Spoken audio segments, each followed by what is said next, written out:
Hello, my name is Steven, and this video was just my opinion. Again, I am using the live stream format, which means this video will be unedited. It's going up as is. Okay, so tonight I was just surfing around YouTube, as I often do, and I came across a site answering the question, that people say socialism has never worked. That's a pretty common thing. Trump and pretty much most of the right and middle-class Americans will say. Only the left really tries to say that socialism has worked. Well, this site I'm looking at is one of those. It's a leftist site, and it's trying to debunk the idea that socialism has never worked. And what it does, let me see if this works, he goes through anything that could possibly be connected with socialism and mankind's history and connect it to how socialism works. He uses Buddhism here, and all of our other living beings are interconnected and interdependent. Basically, that all humans should be treated equally and with kindness. Well, that's Buddhism. Apparently, we could go back to Buddha. All living beings are interconnected and interdependent. Actually, I think that if I understand Buddhism right, that would also mean a cockroach. But let's continue on.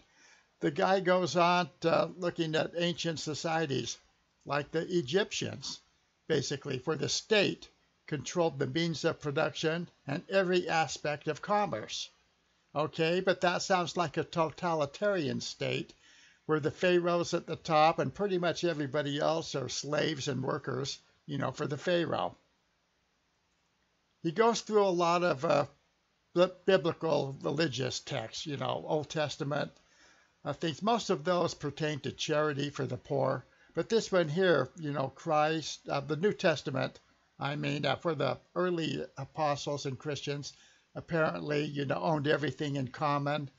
Well, that didn't last long, and it was definitely impractical for a worldwide church. But anyway, this idea of Christians owning things in common actually still exists and always existed in the Catholic and Eastern Orthodox churches, in monasteries and convents, where the religious monks and nuns tended to own everything in common and not really have much by the way of personal property. So that early Christian tradition still exists. If we're going to get down into where almost anything can be called socialist, we might as well look at our Declaration of Independence. We hold these truths to be self-evident, that all men are created equal. Well, I guess nowadays we should say all persons, but here we have the idea of equality, the social justice. One thing the guy does not want to do is take credit for communism. We have Stalin, we have Cuba, looks like North Korea, China, probably Cambodia down here, communist countries. He calls this totalitarian perversions of Marxism. So yeah, they want to distance themselves from communism, which was the main form of socialism, at the time. One thing that if you really want to look at a socialist success story, I'm going to throw in National Socialism of Germany, 1930s, National Socialists, aka the Nazis. Here they took Germany, a defeated country after World War I, economically, morally, and they basically turned it around. It was, the German people themselves being, Germans, they were pretty good at that.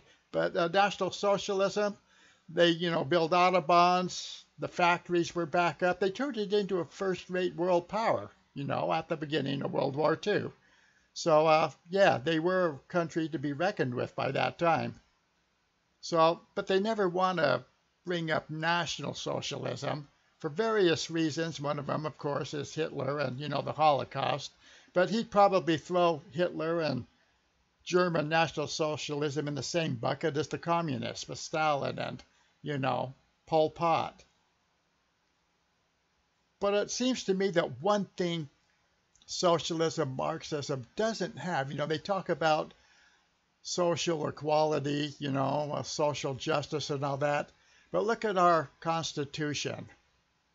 And secure the blessings of liberty to ourselves and our posterity. Have you noticed that they never really talk about liberty? The socialist, talk points. You hear about social justice, equality, all that. They don't really talk about liberty. And that's because liberty's not that important. What they really need is either a dictator or some kind of totalitarian government to impose their social justice upon the world.